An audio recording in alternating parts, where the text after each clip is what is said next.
Listen to me very carefully. Stop moving. Hold your breath. Do you hear that? That low, ambient hum of electricity in your walls? The distant tire roar of traffic on the highway? The wind rustling the dead leaves outside your window? Cherish it.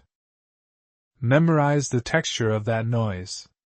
Because where I am, sound is a currency we spent years ago, and now we are bankrupt. Here, the silence isn't an absence of noise, it is a physical weight. It is a predator. They call it the whiteout, the miasma, the great blank. We just call it the fog. And the first thing you need to understand, the only thing that matters, is that the silence is a warning. If you stop hearing the crickets, it's already too late. If the wind stops howling, lock your door. Because the fog doesn't just hide the monsters. The fog is the monster. Chapter 1: The Glass Cage. The condensation on the reinforced plexiglass was the only clock I had left. I watched a single bead of water, heavy and gray, trace a jagged path down the pane, cutting through the grime of 3 years of isolation. It moved with agonizing slowness, shivering against the cold that radiated from the outside world. I was perched in Watchtower Four, a repurposed fire lookout station clinging desperately to the granite spine of the Blackwood Ridge.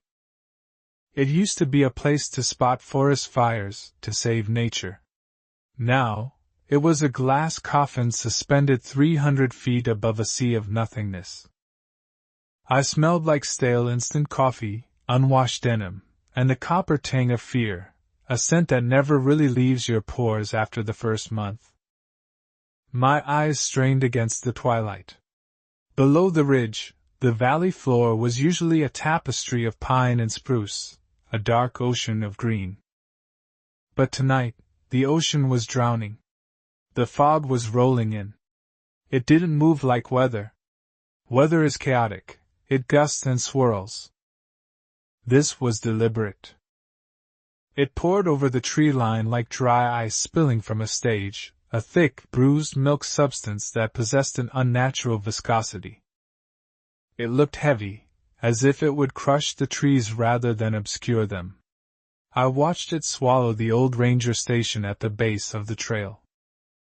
One moment, the silhouette of the A-frame roof was visible against the fading purple light. The next, it was simply erased. Gone. Not hidden, but deleted from existence. I instinctively checked the seals on the windows for the 1000th time that hour. The duct tape, yellowing and peeling at the corners, was my second line of defense.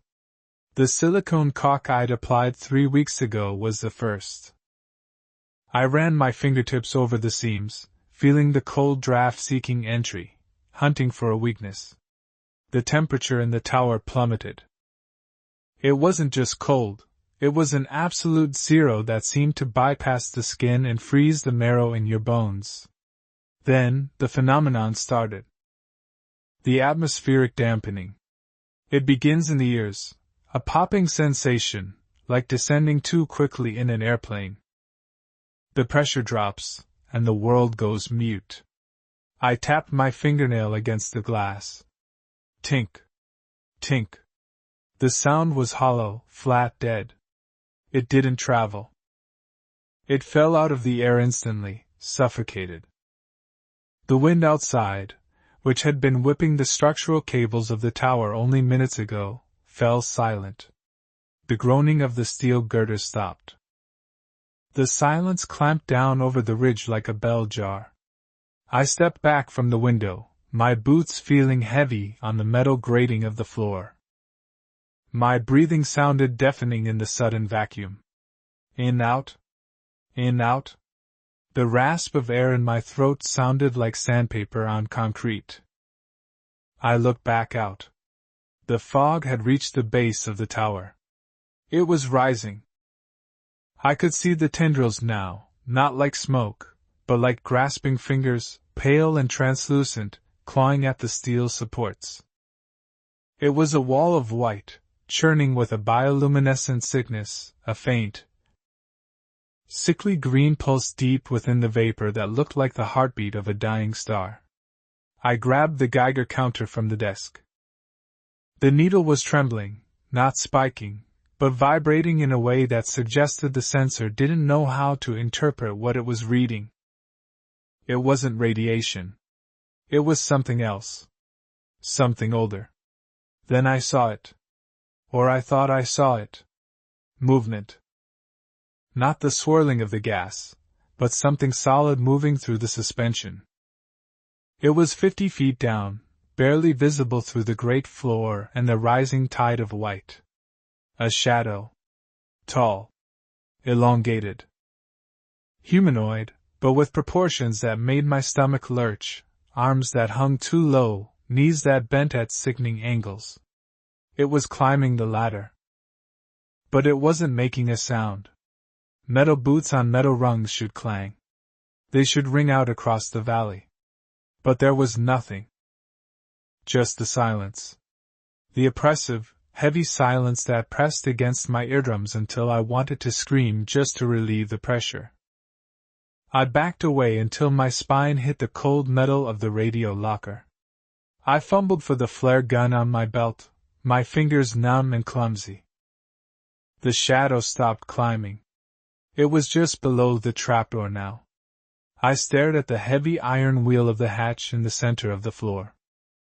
I had welded it shut. I had piled sandbags on top of it. But as I watched, the wheel began to turn. Slowly. Grinding against the rust and the weld, defying physics, defying the silence. The sound of the metal shearing didn't travel through the air. I felt it in my teeth. A vibration of pure malice. The fog swirled outside, pressing against the glass, turning the world into a white void. And I realized then that the silence wasn't there to keep me hidden. The silence was there to ensure that no one would hear me die. The wheel continued its rotation, a slow, inexorable movement that defied the laws of mechanics and the sanctity of the weld I had laid down with trembling hands only days prior. It did not jerk or shudder. It moved with the smooth, hydraulic fluidity of a machine, or perhaps the articulation of a giant, unseen joint. The bead of silver metal where I had fused the lock to the frame didn't just break, it exfoliated. I watched, paralyzed by a terror that felt less like fear and more like a sudden, freezing realization of my own insignificance. As the weld flaked away in silent, glittering dust, the metal didn't ping as it hit the floor. The flakes simply landed, inert, robbed of their sonic energy before they even settled. The silence in the room transformed from a passive absence of sound into an active, smothering weight. It felt as though the air pressure had doubled, pressing against my eyes, pushing my eardrums inward until the ache was a sharp, needle-like constant. I stared at the sandbags piled atop the hatch. They were burlap, coarse and smelling of dry earth, filled with river sand I had hauled up here bucket by agonizing bucket. Each bag weighed 50 pounds. There were 8 of them.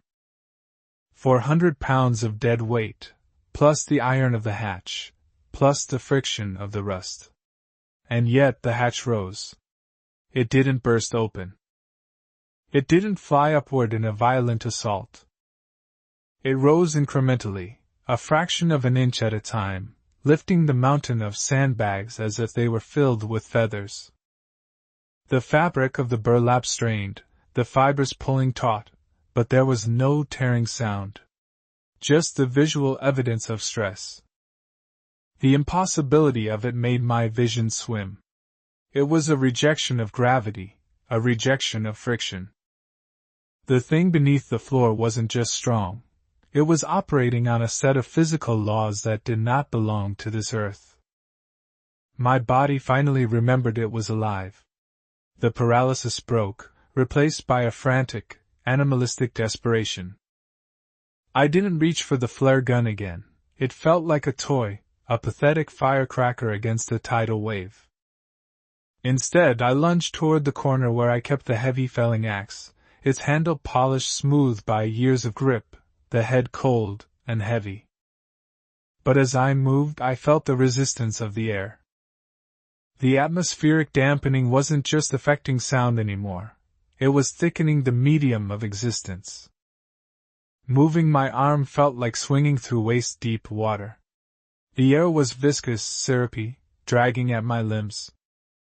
I grabbed the axe, the wood slick against my sweating palms, and threw myself toward the center of the room.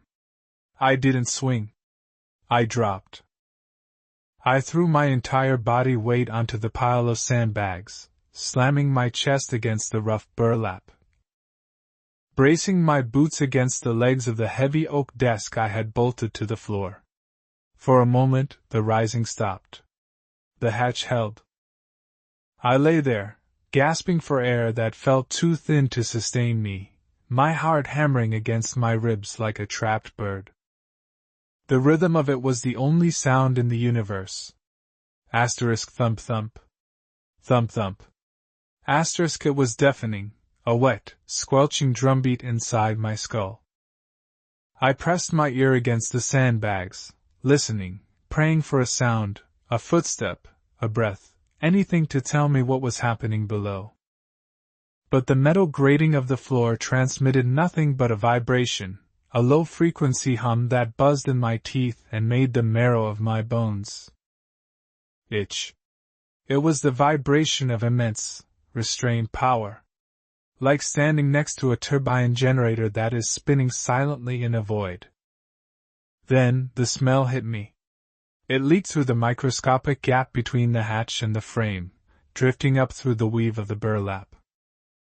It wasn't the smell of smoke or fire. It was the scent of ozone, sharp and metallic, mixed with something wet and ancient, the smell of a cellar that hasn't been opened in a century. The smell of stagnant water in a deep cave, and underneath it all, a faint, sickly sweetness. Lilacs. Rotting lilacs. The juxtaposition of the industrial ozone and the decaying flowers triggered a gag reflex I barely suppressed. It was the smell of the fog. It had breached the perimeter. It was inside the tower's envelope, climbing the ladder with the entity. I looked up from the sandbags, my eyes scanning the room, seeking an escape that I knew didn't exist. The windows were no longer windows. They were walls of swirling, luminescent milk. The view of the valley, the treeline, the sky, everything was gone. The glass was merely a canvas for the fog to project its madness upon. And as I watched, the white vapor outside began to press against the panes. The glass bowed inward. I could see the reflection of the interior distorting, the straight lines of the room bending into funhouse curves. The pressure outside was immense. It wasn't just a gas. It was an ocean trying to crush a submarine. The silicone seals I had applied were turning black, a rapid necrosis spreading along the edges of the frame where the fog touched them. The caulk was dissolving, not melting, but disintegrating into a fine, gray powder that trickled down the wall. My gaze snapped back to the hatch beneath me. The vibration had changed. It was no longer a steady hum. It was rhythmic. Asterisk tap. Tap. Tap. Asterisk someone, or something, was tapping on the underside of the iron plate, directly beneath my sternum. It was a polite, gentle tapping. The kind of knock a neighbor gives when they want to borrow sugar. The casual nature of it was more terrifying than a battering ram. It implied intelligence. It implied patience. It implied that the thing below knew exactly where I was, knew I was lying on top of the door, and was mocking my effort. Then, the fingers appeared. I hadn't noticed the gap widening, but it had. The hatch had lifted perhaps half an inch, just enough to break the seal of the sandbags on one side. Through that sliver of space, 4 fingers slid into the room. They hooked over the lip of the iron trapdoor. They were pale, the color of a fish belly, and they looked soft, boneless, like wet dough. But they didn't flatten under the weight of the 400 pounds of sand and the 180 pounds of me. They were rigid as steel. The fingernails were absent, replaced by smooth, black pads that looked like obsidian. I stared at them, mesmerized by the sheer alien nature of the anatomy. The joints were wrong. There were too many knuckles. The fingers were too long, extending 4, maybe 5 inches past where a human hand would end. I scrambled backward, crab walking across the metal grate, the axe held out in front of me like a talisman. I couldn't breathe. The air in the room had grown freezing cold, a sudden plunge that frosted my eyelashes and turned my breath into jagged clouds of steam. The fingers flexed, testing the weight, and then, with a motion that was nauseatingly smooth, they withdrew. They slipped back down into the darkness of the shaft. The hatch slammed shut. The sound was swallowed instantly, but the impact shuddered through the floor. The wheel spun back the other way, sealing the door. I sat there, huddled against the radio locker, waiting. 1 minute passed. 2. The silence stretched, thin and taut as a wire. Why did it stop? Why did it retreat? It had the strength to lift the world, yet it let the door close. I looked at the Geiger counter on the desk. The needle was dead still now. 0. Not background radiation. Absolute 0. The sensor was dead, or the physics it relied on had ceased to function. I slowly stood up, my knees shaking so violently I had to lean against the wall. I approached the windows again, drawn by a morbid curiosity I couldn't control. The white swirling mass outside had calmed. It was no longer churning. It was still. A solid wall of white. But as I looked closer, putting my face inches from the freezing glass, I saw that the fog wasn't empty. There were shapes in it. Silhouettes suspended in the vapor, motionless, like insects trapped in amber. They were faint, gray smudges against the white, but they were distinct enough to recognize. They were people. Dozens of them. Floating upright, their arms at their sides, their heads slightly bowed. They weren't falling, they were hovering, drifting just outside the glass, suspended in the medium. I recognized the shape of a hat, a ranger's hat. It was Miller, the man who manned the station at the base of the trail. The one I saw disappear 20 minutes ago. He was there, 10 feet away, suspended in the void. He looked peaceful, sleeping. But as I watched, his head slowly lifted. He didn't have eyes. Where his eyes should have been, there was only the fog, swirling inside the sockets. A bioluminescent green light pulsing where the optic nerve should be. He opened his mouth, and I saw the fog pouring out of it, a thick stream of vapor connecting him to the cloud around him. He wasn't breathing the fog, he was the fog. The realization hit me with the force of a physical blow. The fog didn't kill you. It didn't eat you. It converted you. It used the biological material, the carbon and the water, and it repurposed it. I backed away from the window, stumbling over the axe I had dropped. I retreated to the center of the room, standing on the trapdoor again, not to hold it down, but because it felt like the only solid thing left in a world that was dissolving. The silence was absolute. I couldn't hear the wind. I couldn't hear the trees. I couldn't hear the groan of the tower. But inside my head, a sound began to form. It wasn't a sound entered through the ears. It was a thought that wasn't my own, blooming in the base of my brain stem. A low, static buzz that slowly resolved into a pattern. It was a voice. Not a human voice, but a collage of sounds stitched together to mimic speech: the crackle of dry leaves, the snap of ice, the rustle of dead grass. "Open!" the voice in my head whispered.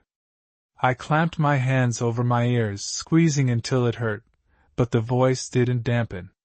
It wasn't acoustic. "Open!" it said again, clearer this time. Asterisk. "The silence is heavy. We can carry it for you." Asterisk. I looked at the window.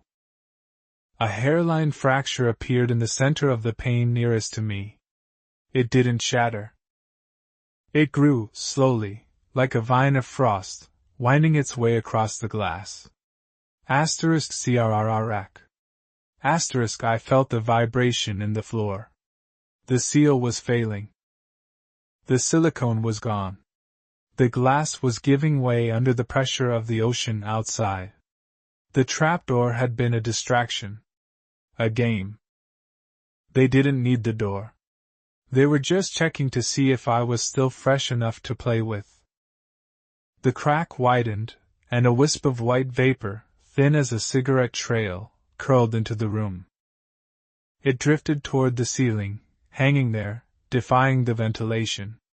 It pulsed with that same sickly green light. I scrambled for the duct tape, tearing off strips with teeth that felt loose in my gums, and slapped them over the cracking glass. Layer after layer. Silver tape against the white void. It was pathetic. It was like trying to bandage a hemorrhage with a postage stamp. But I did it anyway. I taped until the roll was empty, my breath coming in ragged, silent gasps. When I turned back to the room, the wisp of fog on the ceiling hadn't dissipated.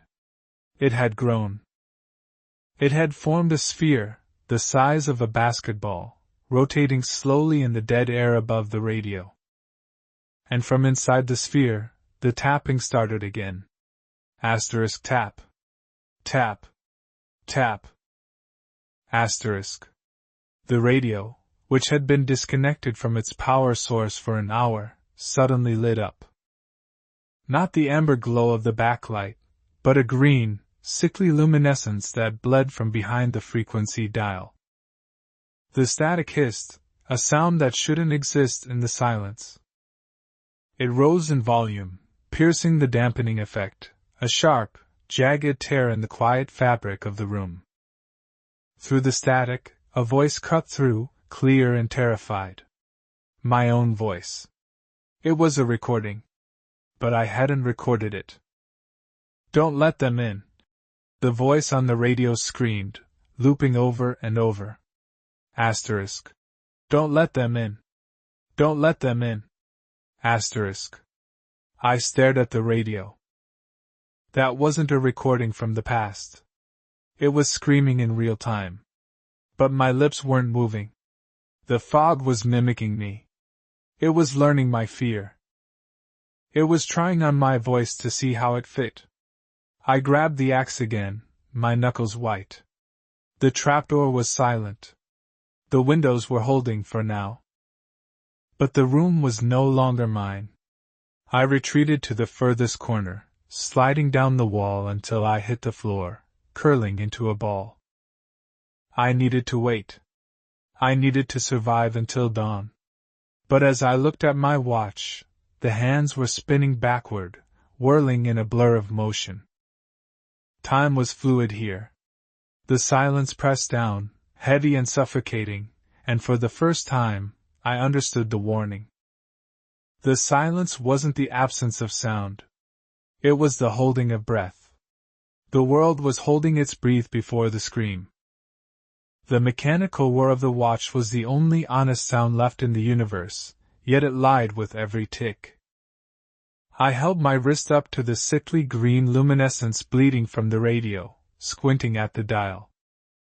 The second hand didn't just sweep backward, it stuttered, trembling against the retrograde motion of time, fighting a gear mechanism that should have been immutable. It was a physical impossibility, a violation of the springs and cogs sealed beneath the steel casing.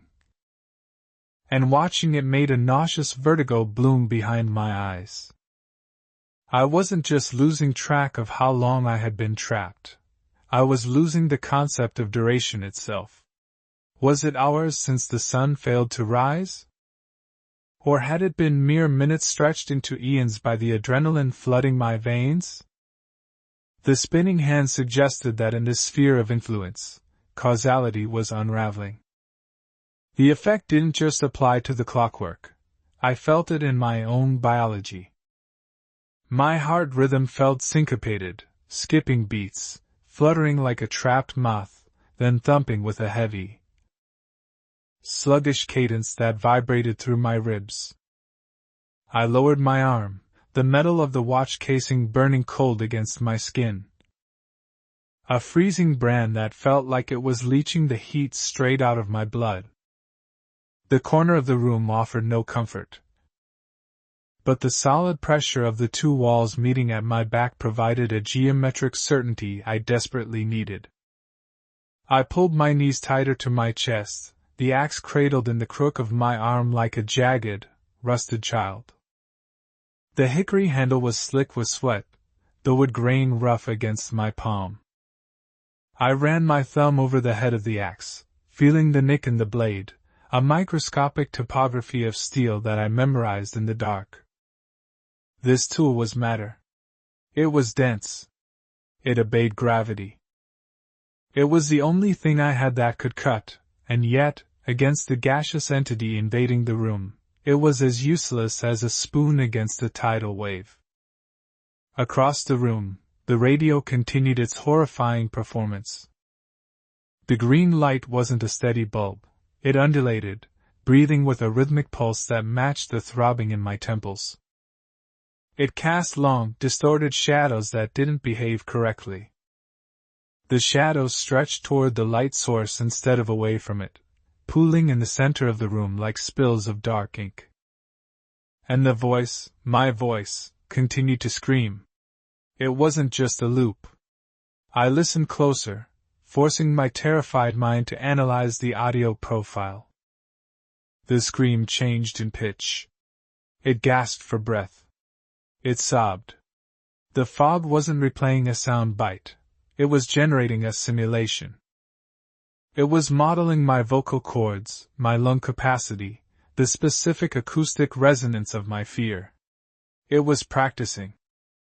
It was trying to find the precise frequency that would make me open the door, or perhaps, the frequency that would make my brain simply shut down. I squeezed my eyes shut, trying to build a mental wall, a fortress of denial, but the sphere of vapor hovering near the ceiling demanded attention. I could feel its gaze, eyeless and ancient. I cracked my eyelids open. The basketball-sized cloud of fog hadn't moved, but its internal composition was shifting. It wasn't just white mist. Up close, in the stagnant air of the cabin, I could see the texture of it. It looked fibrous, like a ball of wet, white wool, or the silky webbing of a funnel spider. Swirling currents moved inside it, creating patterns that looked disturbingly like faces pressing against a membrane, mouths open in silent screams. Eyes widened in shock, before dissolving back into the gray swirl. It was a kaleidoscope of the digested, a recycling plant of souls holding suspended animation in the moisture of the air. Asterisk tap. Tap. Tap. Asterisk. The sound came from the glass again, pulling my attention away from the floating horror. I forced my limbs to uncoil, joints popping with the sound of dry twigs snapping in a winter forest. I crawled on my hands and knees, keeping below the level of the windowsill, dragging the axe with me. I reached the wall and slowly raised my head, peering over the edge of the wooden frame. The duct tape I had plastered over the crack was changing color. The silver adhesive strip, once shiny and industrial, was turning a dull, necrotic gray. It wasn't peeling off, it was transmuting. The adhesive chemistry was breaking down, the glue turning into a slime that dripped down the pane like infected mucus. Beneath the tape, the crack in the glass had branched out. It now looked like a river system on a map, a delta of fractures spreading toward the corners of the frame. Outside, the ocean of fog pressed against the glass with a physical weight. It wasn't drifting, it was static, solid, a wall of white concrete. And then I saw it. Or thought I saw it. Pressed against the other side of the glass, right where the crack originated, was a hand. It wasn't a human hand. It was an impression of a hand, formed out of the density of the mist, like a handprint in soft clay. It had too many fingers. They were long, tapered, and jointless, undulating against the glass, seeking a way in. The pressure was immense. I could hear the glass groaning, a high-pitched whine that set my teeth on edge. The silicone sealant around the edges of the frame began to bubble, turning from clear to black, smelling of burning rubber and ozone.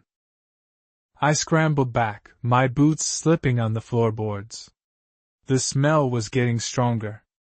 It wasn't just the smell of the sea or the rain. It was the smell of a compost heap, of deep, rich earth where things go to rot and be reborn as something else. It was the smell of biology breaking down. The sweetness of decay. It was cloying, coating my tongue, making me want to retch, but my stomach was an empty knot. I realized then that the temperature in the room was rising. The biting cold that had seeped through the walls earlier was gone, replaced by a humid, tropical warmth. It was the heat of a greenhouse. The heat of a stomach. The tower wasn't just surrounded, it was being digested. The floating sphere above the radio began to descend. It moved with agonizing slowness, ignoring the air currents, drifting down until it hovered just inches above the trapdoor. It was guarding the exit. Or perhaps it was waiting for what lay beneath. The voice in my head returned, no longer a whisper but a resonant vibration that seemed to emanate from the marrow of my bones. The biological barrier is fragile, the collage voice murmured, sounding like wind rushing through a tunnel of dried bones. Asterisk. Carbon is heavy. Water is heavy. Release the weight. Join the suspension. Asterisk. I grabbed a heavy wool blanket from the cot, my movements jerky and uncoordinated. I needed to cover the window. I needed to stop seeing the hand that wasn't a hand. I threw the blanket up, nailing it in place with a hammer I grabbed from the tool belt on the floor, the loud asterisk bang bang. Bang asterisk of the nails echoing violently in the small space. The sound was too loud, too sharp. It didn't decay naturally, it hung in the air, ringing, refusing to fade. The acoustics of the room were changing. The air was becoming thicker, conducting sound differently.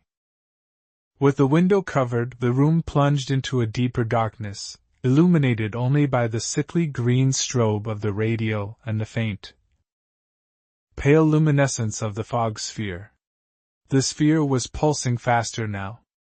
It expanded and contracted, mimicking the rhythm of a lung. Asterisk inhale. Exhale. Asterisk with every expansion, the room felt smaller. With every contraction, the air pressure dropped, popping my ears. It was sucking the oxygen out of the space, replacing it with its own particulate matter.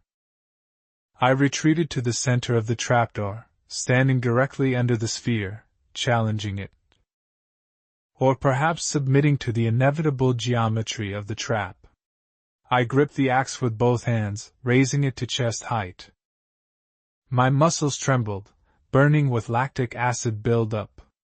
I was dehydrated. My lips were cracked, tasting of salt and copper. I needed water, but I knew the water in the canteen would be tainted. If the fog could turn glass into sand and tape into slime, it could turn water into poison. Suddenly, The radio stopped screaming. The silence that followed was more violent than the noise. The green light on the dial flickered and died, plunging the corner of the room into shadow. The only light left came from the sphere itself, which began to glow with a core of ultraviolet intensity. The tapping stopped. The groaning of the glass stopped. The wind outside, if there ever was wind, ceased. Then, the trapdoor beneath my feet gave a single, distinct knock. It wasn't a knock from the outside. It was a knock from the inside of the wood. A vibration that traveled up through my boots. I looked down. The grain of the wood was moving. The knots in the pine planks were swirling, opening like eyes. The fog wasn't just outside. It wasn't just slipping in through the cracks. It was permeating the molecular structure of the tower itself. It was overriding the reality of the materials. The sanctuary was becoming the trap. The floor was no longer wood. It was a membrane, and something was pushing up against it from below. I jumped off the trapdoor, backing away until my spine hit the kitchenette counter. I was cornered. The window was a breach point. The floor was a breach point. The air itself was a hostile organism. I looked at the axe in my hands. It was heavy, solid steel. But as I watched, the edge of the blade began to mist. The sharp, honed metal was losing its definition, blurring, dissolving into a gray vapor that trailed off the handle like smoke. My weapon was evaporating. Matter is a phase, the voice whispered, sounding amused now. Asterisk. We are the constant. Asterisk. I dropped the dissolving axe. It didn't clang when it hit the floor. It landed with a soft, wet thud, like a bag of wet leaves. The handle was already turning spongy, the wood reverting to pulp. I held up my own hands, staring at them in the pale light. My skin looked pale, translucent. I could see the blue veins, dark and swollen, pulsing beneath the dermis. But the edges of my fingers, they were fuzzy. I rubbed my thumb against my forefinger. I couldn't feel the friction ridges. I couldn't feel the fingerprints. The sensation was numb, distant, as if I were wearing thick gloves. The realization washed over me, cold and absolute. The fog didn't need to break in. It didn't need to shatter the glass. The conversion didn't happen when you died. It happened while you were still using the materials. It started with the environment, and then it moved to the occupant. I wasn't just holding my breath to stay quiet. I was holding my breath to keep myself inside my own body. I looked at the sphere of fog. It had stopped rotating. It hung perfectly still, eye level with me. And then, for the first time, it spoke not inside my head, but through the vibration of the air itself, a sound that rattled the fillings in my teeth. You are full of noise, it hissed. Asterisk. Let us quiet you. Asterisk. The vibration of the voice didn't just rattle my teeth, it resonated in the fluid of my inner ear, turning my sense of balance into a chaotic tumble. I wasn't moving, yet I felt as though I were spinning in a centrifuge, pinned against the dissolving cabinetry by a G-force that existed only in my mind. The sphere hovered, its ultraviolet core swirling with a malevolent, sentient viscosity. It wasn't merely observing me. It was reading my biorhythms, synchronizing its pulse with the erratic thumping of my heart, seeking the frequency of my fear so it could cancel it out, just as it had canceled the axe, the glass, and the radio. I tried to push myself off the kitchenette counter to gain distance, but my hands sank into the material. The formica, once hard and cool to the touch, had the consistency of warm oatmeal. It offered no resistance, no purchase. My fingers didn't penetrate it so much as merge with it, the boundary between my skin and the synthetic surface blurring into a gray, indistinct sludge. I yanked my hands back with a primal gasp, a sound that died in my throat before it could become a scream. Strands of the counter stretched from my fingertips like melted cheese, gray and sticky, before snapping and retracting back into the mass of the unit. There was no smell of burning plastic, no chemical tang. There was only the smell of old rain and deep, stagnant caves. The fog wasn't burning the world down, it was digesting it.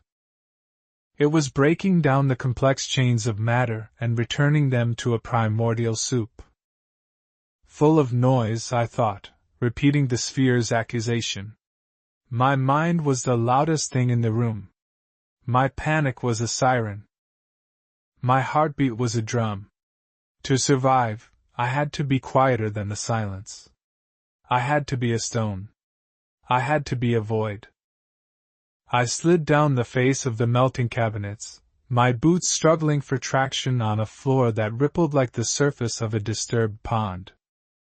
The wood grain beneath me continued to swirl, the knots widening into abyssal pupils that tracked my movement.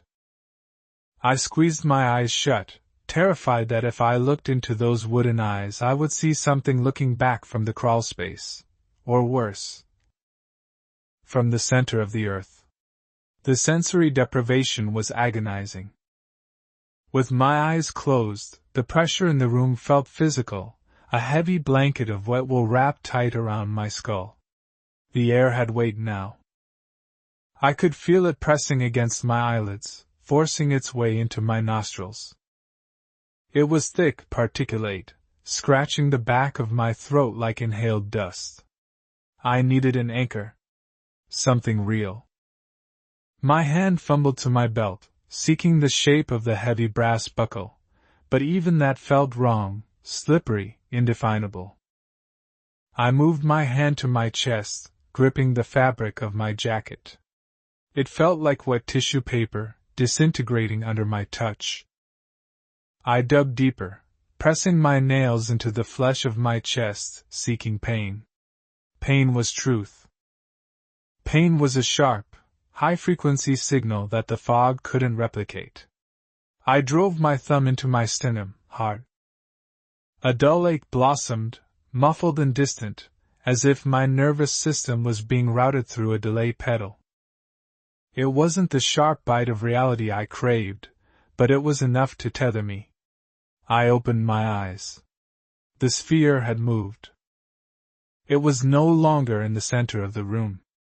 It was inches from my face. The proximity of it was blinding. The pale luminescence wasn't light. It was a lack of shadow, a negative exposure that bleached the color from my retinas. Inside the swirling vapor of the sphere, I saw shapes forming and dissolving in rapid succession. I saw the silhouette of the axe I had dropped, now just a ghost of metal. I saw the outline of a bird, perhaps the crow from yesterday, caught in mid-flight, suspended in the amber of the mist. And then, for a split second, I saw my own face. It was a mask of gray vapor, screaming without a mouth, eyes wide and white. The sphere was showing me the end result. It was broadcasting the inevitable. Inhale, the sphere whispered, the sound emerging not from the center of the ball but from the air directly next to my ear canal. Accept the saturation. I clamped my mouth shut, grinding my teeth together until the jaw muscles spasmed. I held my breath. My lungs burned, demanding oxygen, screaming for the release of carbon dioxide, but I knew the air in the room was no longer air. It was a delivery system. If I inhaled now, I would invite the transformation inside. I would become like the floor, like the counter, a permeable membrane of gray matter. The survival instinct warred with the biological imperative to breathe. My diaphragm hitched. The blood pounded in my temples, a rhythmic thud-thud-thud that seemed to echo off the dissolving walls. Every beat was a betrayal, a loud proclamation of life in a room demanding death. The sphere pulsed in time with my struggle.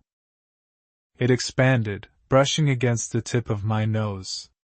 The sensation was violently cold, absolute zero condensed into vapor. It burned like dry ice. I recoiled, banging the back of my head against the soft, yielding wall behind me. The wall didn't stop me. I sank into it. The plaster and lath gave way like marsh mud. I was being absorbed by the architecture. I was becoming part of the tower's digestion process. Panic, raw and electric, finally shattered my resolve. I gasped. I didn't mean to. It was a reflex, a spasm of the dying animal brain. I sucked in a jagged breath of the room's atmosphere. It didn't taste like air. It tasted like iron and static electricity. It felt heavy in my bronchial tubes, sliding down like a cold fluid rather than a gas. I gagged, coughing, but the cough produced no sound, only a puff of gray mist. The silence had invaded my throat. I tried to scream, to roar defiance at the floating eye, but my vocal cords failed to catch. The air I expelled was smooth, devoid of the friction needed to create speech. My body went limp. Not from surrender, but from a sudden, horrific dissociation. I could no longer tell where my back ended and the wall began. The cold dampness of the plaster was indistinguishable from the cold dampness of my skin. My legs, extended out on the rippling floor, felt miles away. I tried to wiggle my toes, but the signal sent from my brain simply vanished into the fog of my nervous system. I looked down. My boots were gone. My feet were gone. My shins faded into a swirling eddy of gray smoke that merged seamlessly with the floorboards. I was disappearing from the bottom up. "You are less now," the voice murmured. It was smoother, satisfied. Less resistance. Less friction. No. The word was a spark in the gray void of my mind. No. I am solid. I am matter. I am a closed system. I focused entirely on the sensation of the pain in my chest, the spot where I had dug my nail in. It was a tiny lighthouse in the storm. I magnified it. I concentrated on the throb, the heat of the bruise. I visualized the capillaries bursting, the blood pooling under the skin. Blood was red. Blood was iron. Iron was real. I forced my eyes to focus past the sphere, looking for the window. It was covered, blocked by the heavy canvas I had nailed up, or tried to nail up, earlier. But the canvas was gone. The nails were gone. The window frame was gone. There was only a rectangular aperture of pure, swirling white. The room had lost its boundaries. The walls were receding, drifting away like icebergs in the night. The ceiling was lifting, dissolving into a high, vaulted canopy of storm clouds. The fire tower, the sanctuary, the geometric trap, it was all an illusion that was finally failing. I wasn't in a room anymore. I was suspended on a small raft of semi-solid reality, a patch of floor and a section of wall that hadn't yet fully sublimated. Floating in an endless, shoreless ocean of fog. The sphere began to rotate again, slowly, lazily. It drifted backward, putting a few feet of distance between us. It seemed to be admiring its handiwork. The immediate threat of suffocation passed, replaced by a deeper, existential dread. The pressure on my ears equalized, but the silence remained absolute. I realized then that the ringing in my ears had stopped. The tinnitus of life was gone. I looked at my hands again. They were still there, translucent and pale, but the fuzziness had receded slightly. The shock of the pain I had inflicted on myself had bought me a moment of clarity, a moment of solidity. I wasn't gone yet. I was a glitch in the fog's programming, a stubborn stain that refused to be washed out. But I was stranded. The geography of the tower was gone. The stairs, the trapdoor, the ladder, if they still existed, they were lost in the soup. I needed to move, but to move was to risk stepping off the edge of the world. I crawled forward, dragging my numb legs, clawing at the section of floor that remained. It felt like crawling on the back of a giant, sleeping beast. The wood groaned, not a creak of timber, but a wet, organic moan. I reached the spot where the sphere had been hovering. There, on the floor, was a small, distinct object. It was the dial from the radio. Black plastic. White numbers. Hard edges. It lay there, untouched, perfect in its banality. It was the only thing in the universe that looked real. I reached out, my trembling, semi-transparent fingers hovering over it. I was afraid to touch it. I was afraid that if I made contact, it would turn into a spider or a puff of smoke. But I had to know. I had to feel a sharp edge. I pressed my index finger down on the dial. Hard. Cold. Plastic. The sensation was electric. It shot up my arm, grounding me. I gasped, and this time, there was a sound, a rasping, pathetic wheeze, but a sound nonetheless. I grabbed the dial, clutching it in my fist like a diamond. It was my anchor. As long as I held this piece of molded plastic, I knew where the line was drawn. I knew what was me and what was the fog. I looked up into the swirling white void where the ceiling used to be. The sphere was watching from high above now, a pale moon in a starless sky. I wasn't dead. I wasn't erased. But I was no longer in the tower. I was somewhere else entirely, a place where the laws of physics were merely suggestions, and silence was the only gravity holding us down. The plastic dial was biting into the meat of my palm. I squeezed it harder, desperate for the sharp, unforgiving ridges to pierce the skin, to draw blood. To prove that I was a vessel containing fluid and not just a dense pocket of mist waiting to disperse. The pain was a dull, localized star in a galaxy of numbness. I stared at the object, black, molded in a factory decades ago, white numerals painted with precision.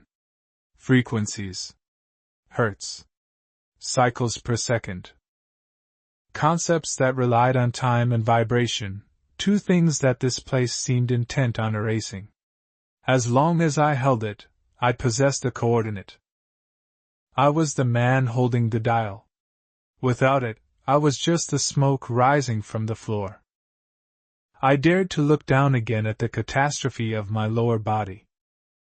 The terror should have been blinding, a scream tearing through a throat raw from silence, but the fog acts as a sedative. It dampens the panic just enough to keep you docile while it eats you. Where my knees should have been, there was only a turbulent gray mixing. It wasn't that my legs had been severed.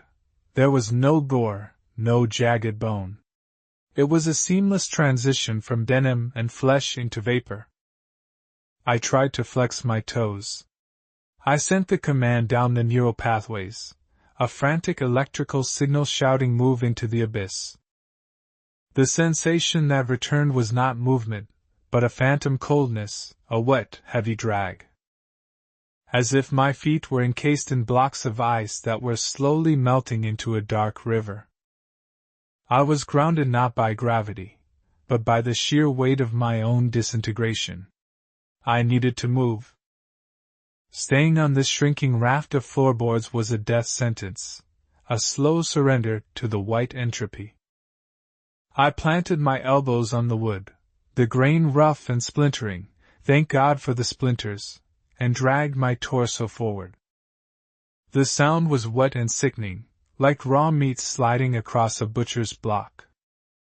My ghostly lower half trailed behind me, disturbing the eddies of the fog, creating swirls of lighter gray that spiraled and vanished. I was a mermaid in an ocean of nothing, pulling myself across a shipwreck that hadn't happened yet. The sphere had retreated, hanging high above in the sourceless luminescence, a pale, indifferent eye. It wasn't attacking anymore. It didn't need to. It was waiting for the battery to run out. It was waiting for the inevitable thermodynamic equilibrium where I stopped being warm and started being part of the atmosphere. But I had the dial. The sharp edge dug into my lifeline. I focused on that. I dragged myself another foot. The floorboard groaned, a sound that seemed to come from miles away, muffled by layers of cotton. To my left, the edge of the floor simply ended. It didn't break off, it faded. The wood grain became fuzzy, then translucent, then gone. I crawled toward the edge, driven by a morbid curiosity to see what lay beneath the foundation. I peered over the precipice. There was no ground. There was no forest floor, no steel struts of the tower, no jagged rocks. There was only the infinite drop. A vertical tunnel of swirling cumulus clouds stretching down into a bottomless throat. It induced a vertigo so violent I had to press my cheek against the damp wood to stop the universe from spinning. The world had been unmade. The tower was just a memory, a geometric construct that had been deleted from the simulation, leaving only this glitch, this patch of floor and one stubborn, terrified man. The silence pressed against my ears, heavy and hydraulic. It wasn't the absence of sound, it was the presence of a vacuum. It sucked at my eardrums, trying to pull the thoughts right out of my head. In this silence, the mind begins to cannibalize itself. It generates noise just to verify its own existence. I heard a hum, a low, oscillating frequency that I knew wasn't real. It was the sound of my own nervous system misfiring.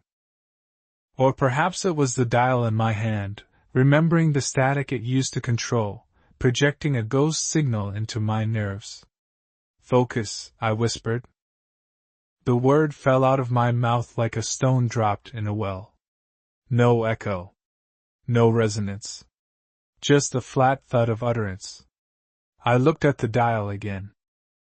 Number 88. Number 104.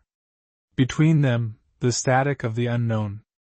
I rubbed my thumb over the numbers. I had to find a logic here. The fog responded to perception. It had retreated when I focused on the pain. It had advanced when I succumbed to the numbness. It was a predatory metaphysics. If I believed the floor was dissolving, it would dissolve. If I believed I was legless, I would never walk again. I closed my eyes. The visual sensory deprivation was almost a relief from the blinding white. I visualized my boots. Leather. Scuffed on the left toe. Laces frayed at the aglets. Heavy rubber soles with mud caked in the treads from the hike up. I built them in the darkroom of my mind. I constructed the weight, the tightness around the ankle, the pinch of the wool sock against my pinky toe. I poured every ounce of my will into the visualization, rejecting the gray soup, demanding the return of the solid. I gritted my teeth, sweat stinging my eyes. I am solid. A spasm. A violent, electric twitch jerked through my phantom calmness. I gasped, eyes snapping open. Below the knee, in the swirling eddy of smoke, a shadow flickered. A dark, jagged shape emerging from the mist like a submarine surfacing. It was the outline of a boot. Faint, translucent, oscillating between being and non-being, but there. The connection was loose, the signal weak, but the receiver was still working. I wasn't gone. I was just out of tune.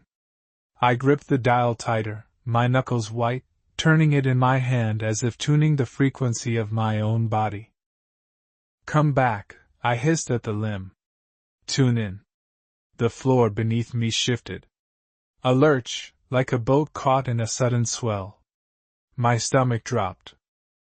The raft wasn't stationary anymore. It was drifting. The currents of the fog were taking me, pushing the small island of wood through the void. I scrambled to the center of the planks, terrified of sliding off into the white abyss. We were moving with purpose now, gathering speed, gliding silently through the cloud bank. Shapes began to materialize out of the gloom. Not trees. Not rocks. They were domestic debris, the flotsam of a reality that had been stripped away. A wooden chair, floating upright, perfectly still. A lampshade, rotating slowly on an invisible axis. A bicycle wheel, spinning silently, its spokes catching the diffused light. They drifted past my raft like satellites in orbit, untouched, preserved in the amber of the fog. This is where lost things went. The socks that vanished from the dryer. The keys dropped in the grass. The people who walk out for a pack of cigarettes and never come back. We were drifting into the collection. A large shape loomed ahead, darker than the rest. It was massive, blocking out the white glare. As my raft drew closer, the silhouette sharpened. It wasn't an object. It was architecture. A fragment of a wall, suspended in the air, complete with a doorframe and a heavy oak door. It hung there, impossibly unsupported, a portal to nowhere. But as I drifted nearer, I saw the brass handle. I saw the grain of the wood. And I saw the scratches near the lock. It was the door to the fire tower's cabin. My raft bumped against the threshold of the floating door with a gentle, wooden knock. The impact sent a vibration through me. I was docked. I stared at the door. It was closed. The window I had looked out of was gone, the walls were gone, but the door remained. Was this an exit? Or was it the lid to a coffin? I reached up, my hand shaking uncontrollably, the radio dial still clutched in my palm.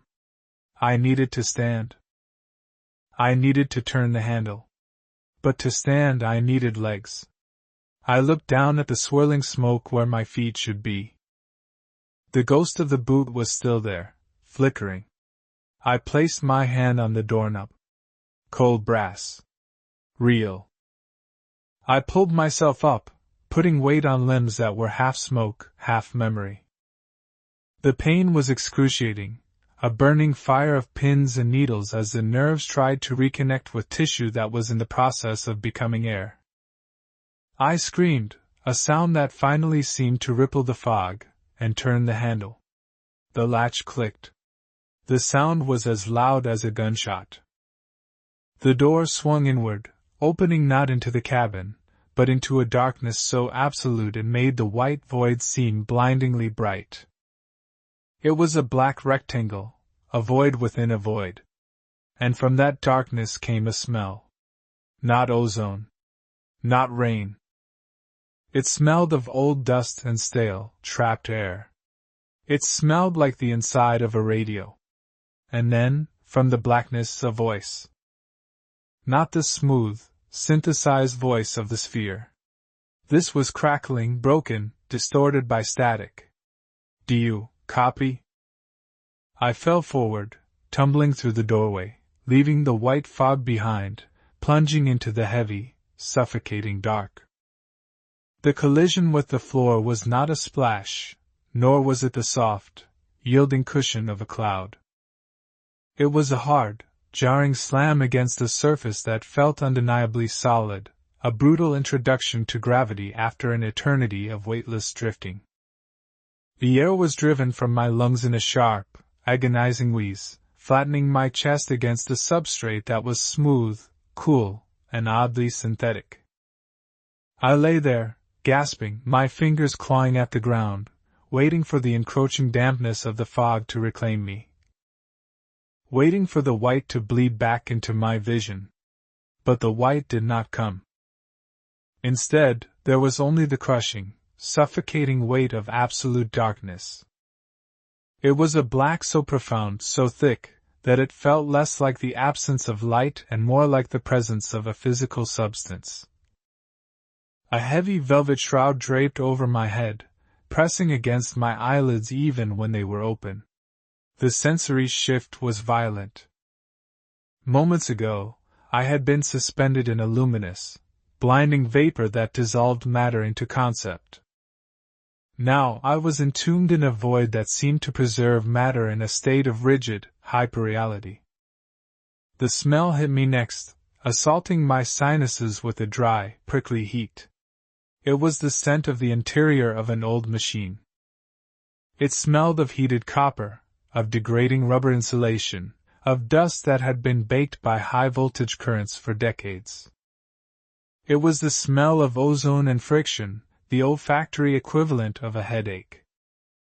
It smelled like the back of the shortwave radio my grandfather used to keep in his shed, a scent I hadn't thought of in 20 years, yet here it was. Magnified 1,000 times, filling this impossible space.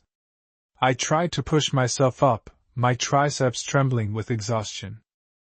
My hand, the one clutching the black plastic dial, struck the floor with a dull thud.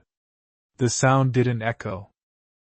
It was swallowed instantly, absorbed by the darkness as if the walls were lined with acoustic foam. I kept the dial pressed into my palm, the jagged ridges of its circumference biting into my skin. It was my anchor. My totem.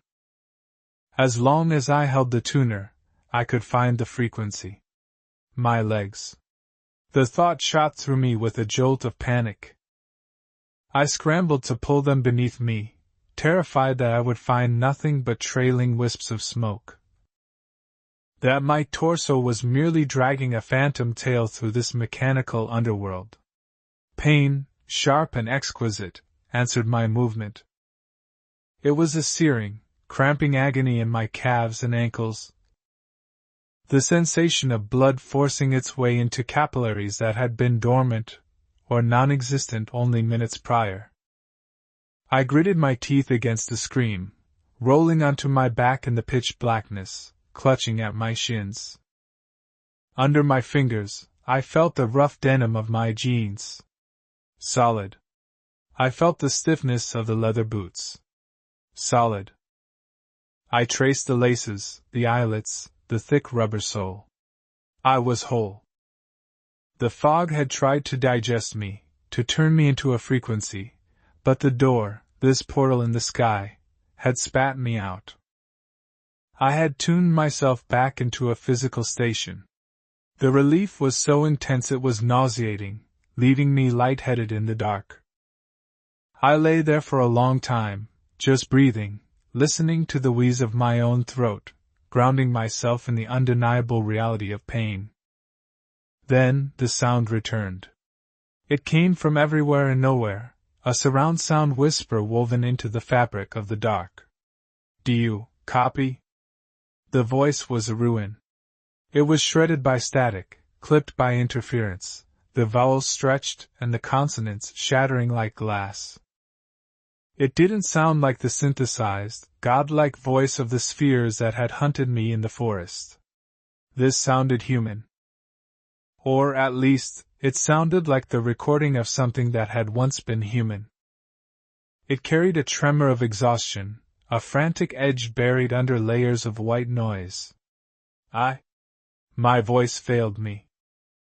My throat was parched, lined with the dust of this dry place. I coughed, a harsh, hacking sound that died instantly in the dead air. I tried again, forcing saliva into my mouth. I copy. The words were barely a whisper, swallowed by the dark. There was no response. Just a low, ambient hum that I was beginning to notice beneath the silence, a deep, throbbing vibration that resonated in the marrow of my bones. It felt like I was lying on top of a massive generator, or inside the casing of a sleeping beast. I needed to move. I needed to find the source of that voice. I rolled onto my stomach again, the cool, smooth floor pressing against my palms. I couldn't see my hand in front of my face. I was navigating solely by touch. I began to crawl, moving blindly into the void. My right hand swept out in an arc, searching for obstacles. Asterisk sweep. Slide. Pull. Asterisk. Asterisk sweep. Slide. Pull. Asterisk.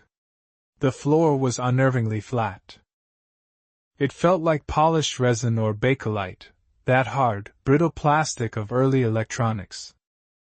Every few feet, my fingers would brush against something distinct. A ridge. A groove. Once, my hand recoiled from a bundle of thick, braided cables running along the ground like dormant snakes.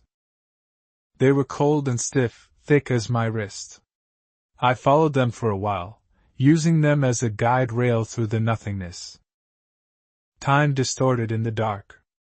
I might have been crawling for minutes or hours. The hunger and thirst that had plagued me in the forest seemed distant now, replaced by a singular, driving need to understand the architecture of this prison. The humidity of the fog was gone, replaced by this arid, static-charged atmosphere that made the hair on my arms stand up. Every movement generated a tiny spark of static discharge, invisible but palpable, snapping against my skin. And then I saw it. A faint, amber glow in the distance. It was barely a smudge of light, a dying ember in an ocean of ink, but to my light-starved eyes, it was a beacon. I stopped, staring at it. It wasn't steady. It pulsed slowly, a rhythmic brightening and dimming that matched the low, thrumming vibration in the floor. It looked like a heartbeat. I pushed myself faster, my knees scraping against the hard floor, ignoring the fatigue that turned my muscles to lead. As I drew closer, the scale of the light began to make sense, and the realization brought a fresh wave of vertigo. It wasn't a campfire. It wasn't a flashlight. It was a filament. Rising out of the darkness ahead was a glass column the size of a redwood tree. The amber glow emanated from within it, a thick, glowing wire coiled like a spring, suspended in the vacuum of the tube.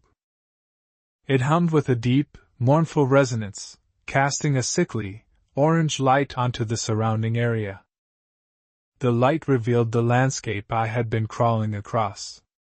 I froze, staring up in awe and horror. I was small. Impossibly, terrifically small. The floor I had been traversing was a circuit board. The smooth resin planes were the substrate. The ridges I had felt were traces of copper, wide as highways, buried under the green lacquer. The snakes were wires, massive cables that disappeared into the gloom. Towering around me like skyscrapers were capacitors and resistors, cylindrical monoliths of ceramic and metal, silent and imposing. I was inside the radio.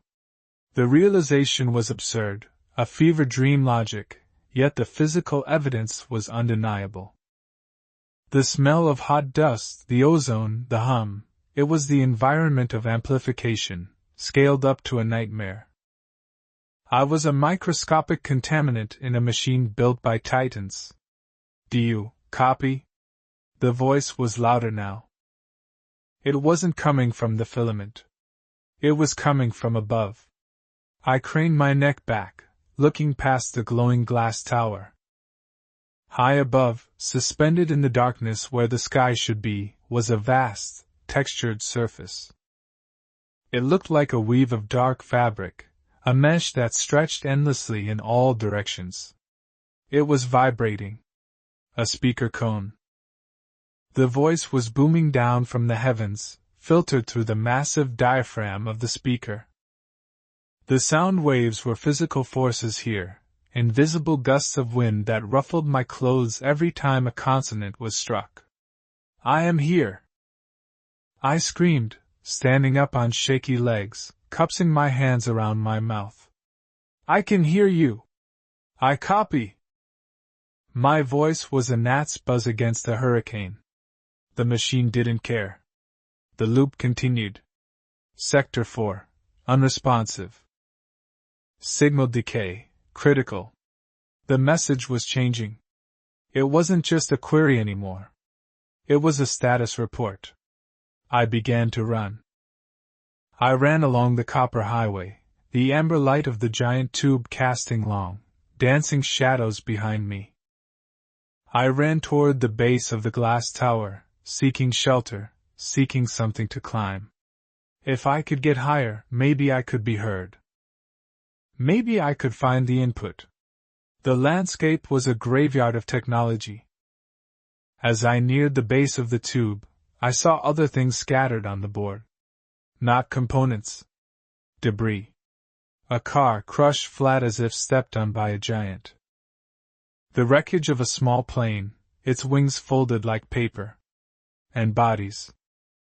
They were crystallized, gray statues fused to the board, their hands reaching up, their faces frozen in screams. They looked like solder. They looked like they had become part of the conductivity. I slowed down, walking past a figure that was half man, half transistor, his legs merging into a ceramic block, his torso twisting upward. This is where the signal goes to die. Or to be amplified. I reached the base of the tube. The heat radiating from it was intense, a dry, baking warmth. The glass rose vertically, smooth and unclimbable. But at its base, tangled in a nest of wires that were as thick as tree trunks, was a junction box. And protruding from that box was a microphone. It was huge, the size of a boulder, resting on its side. The mesh grill was dented, covered in grime. But the cable. The cable ran directly into the glowing heart of the machine. I climbed up the thick rubber insulation of the wire, scrambling over the lip of the microphone's casing. I slid down onto the diaphragm, the surface spongy and unstable under my boots. It smelled of old spit and iron. I fell to my knees in the center of the giant microphone, the vibration of the machine rattling my teeth. I still held my own tiny radio dial in my hand. I looked at it, then at the towering components around me. "Tune in," I whispered to myself. I pressed the small plastic dial against the massive mesh of the microphone floor. I didn't know if it would work. I didn't know if the physics of this place respected intent, or merely electricity. But I had to try.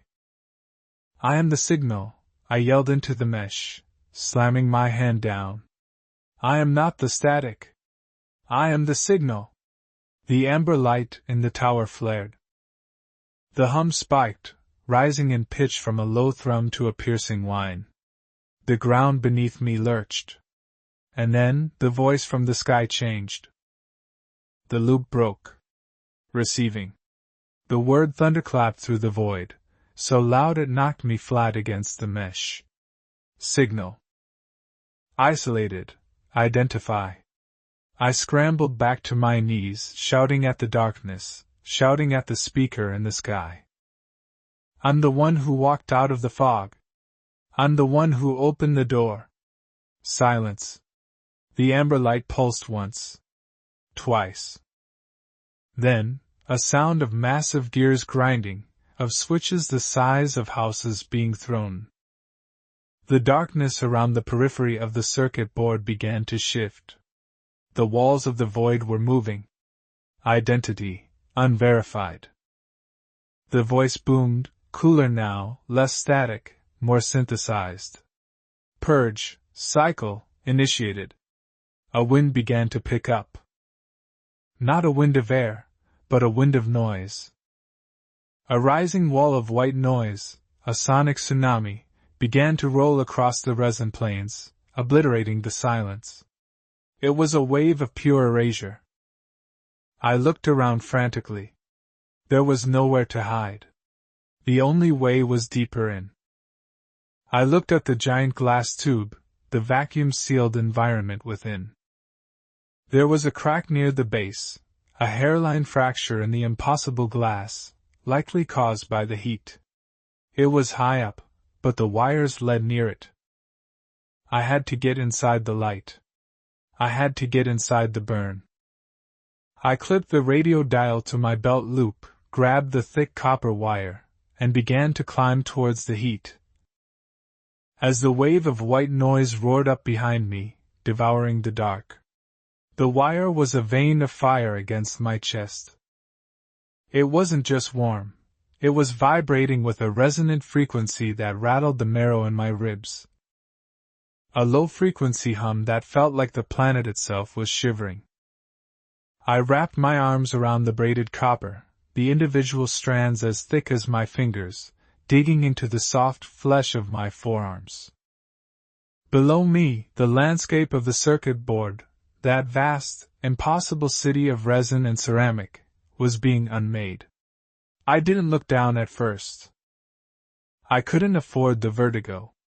But the sound forced me to acknowledge the destruction. The purge cycle wasn't wind. It was a physical wall of sonic erasure. It sounded like a billion televisions tuned to dead channels, screaming in unison, growing louder with every heartbeat. I risked a glance over my shoulder, hanging precariously 300 feet in the air, suspended by nothing but friction and fear. The wall of noise was visible. It was a shimmering distortion, a heat haze of static that rolled across the dark green plains. Where it touched the crystallized debris, the crushed cars, the plane wreckage, the statues of fused gray men, they didn't explode. They simply ceased to be. The noise washed over them, vibrating their atomic structure until they unraveled into dust, and then the dust itself was scrubbed from existence, leaving behind only the pristine, dark green glimmer of the board. It was a janitorial apocalypse. It was cleaning the system. Panic, cold and sharp, spiked in my chest, warring with the heat radiating from the glass tower above. I scrambled higher. My boots slipped on the smooth insulation of the wire, rubber screeching against rubber. I gasped, swinging wildly for a moment, my fingers clawing at the braided copper where the insulation had peeled away. The metal was hot enough to blister skin. I hissed through gritted teeth, smelling the scent of my own burning calluses, but I didn't let go. To let go was to fall into the white noise. To let go was to be deleted. I hauled myself up, inch by agonizing inch. The junction box where I had stood moments ago was swallowed by the wave. The giant microphone, the size of a boulder, vibrated violently as the wall of sound hit it. For a second, the microphone shrieked, a feedback loop of dying technology, before it shattered into a cloud of gray particulate and vanished into the static. The wave was rising. It wasn't just sweeping the floor, it was climbing the air, filling the void like water filling a tank. The heat from the glass tube above became a physical weight. I was climbing toward a star trapped in a bottle. The amber light was blinding, searing through my eyelids even when I squinted. The air grew thin, dry, and tasted of ozone and burnt sugar. My throat felt like sandpaper. Every breath was a labor, inhaling air that felt superheated, scouring my lungs. I reached the level of the crack. It was a jagged fracture in the colossal glass cylinder, likely a stress fracture from eons of thermal expansion. It was 50 feet above the chaotic floor, but the white noise was already lapping at the 30-foot mark, rising faster now. The fracture was narrow, barely wide enough for a human body to squeeze through, and the edges of the glass looked razor-sharp, glowing faintly with refracted amber light. The copper wire I clung to was bolted to a ceramic insulator just below the crack.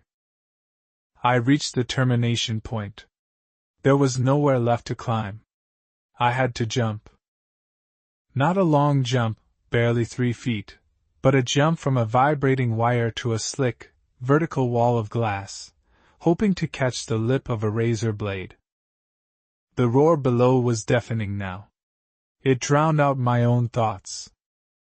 I could feel the static electricity lifting the hair on my arms, making my clothes cling to my sweating skin. The purge was moments away from claiming me. I looked at the crack. A draft was whistling into it. The tube wasn't just vacuum sealed. It was under negative pressure. It was sucking air in. I didn't count to 3. I didn't pray. I just lunged. My boots left the copper wire, and for a terrifying second, I was weightless in the amber glow. My hands slammed into the glass. The heat was instantaneous, searing my palms, but the suction caught me. The air rushing into the fracture grabbed my clothes like a giant hand and yanked me forward. My chest hit the jagged edge of the opening. My shirt tore. A sharp line of pain sliced across my ribs, but the momentum carried me through. I tumbled inside, scraping my knees against the lip of the glass, and fell. I didn't fall far.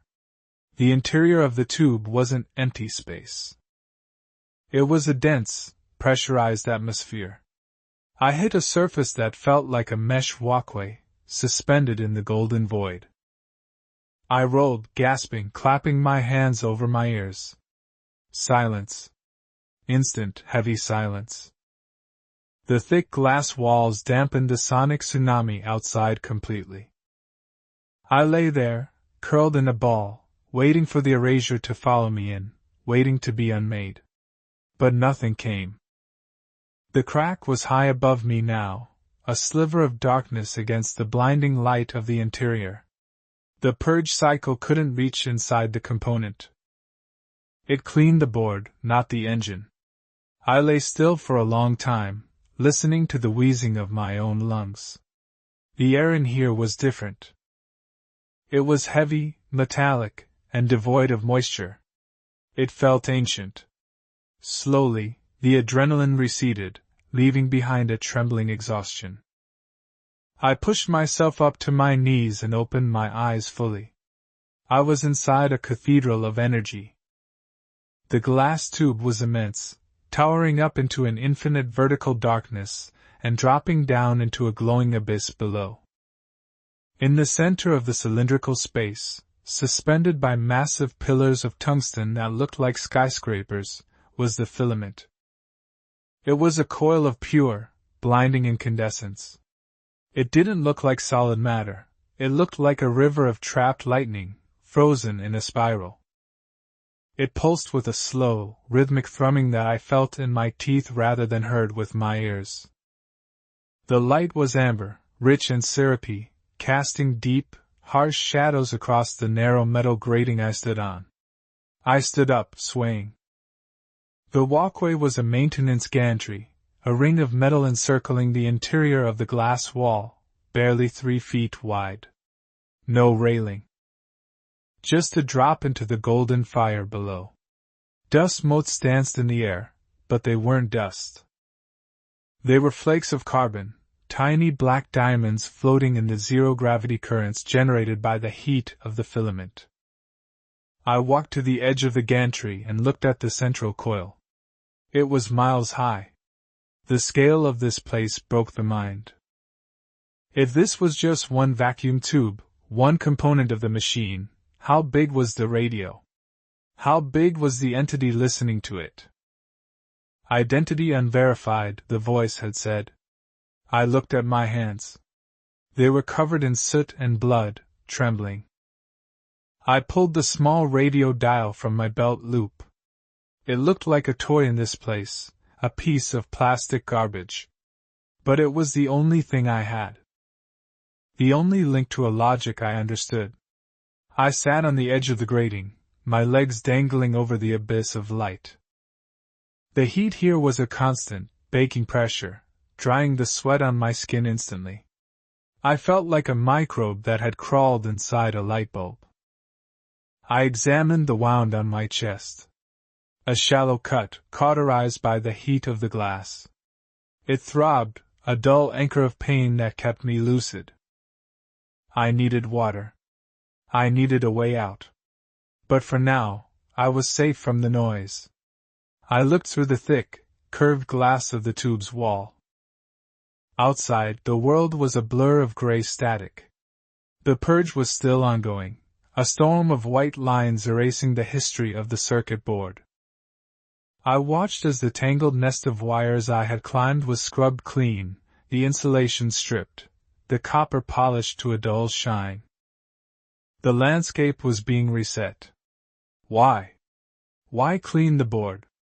Because the signal requires a clean path. Resistance must be minimized. Debris causes static. And in this place, life is debris. I realized then that the fog wasn't the trap. The fog was the insulation. The fog was the wrapping around the wire to keep the signal contained. We weren't survivors of a disaster. We were parasites living in the rubber coating of a transmission cable. And I had just burrowed into the core. I turned my back to the blinding filament and looked at the metal grating. It stretched upward, spiraling around the inner circumference of the tube like the threads of a screw. A staircase. It led up. Up toward the darkness at the top of the tube. Up toward the anode. The signal goes somewhere, I whispered, my voice sounding flat and dead in the heavy air. It doesn't just loop. It has a destination. If I could reach the anode, the plate at the top of the tube, maybe I could ride the current. Maybe I could exit the machine. Or maybe I would be amplified, turned into pure energy and fired out into the ether. I stood up. My knees popped. The thirst was a distinct agony now, a dry stone in my throat.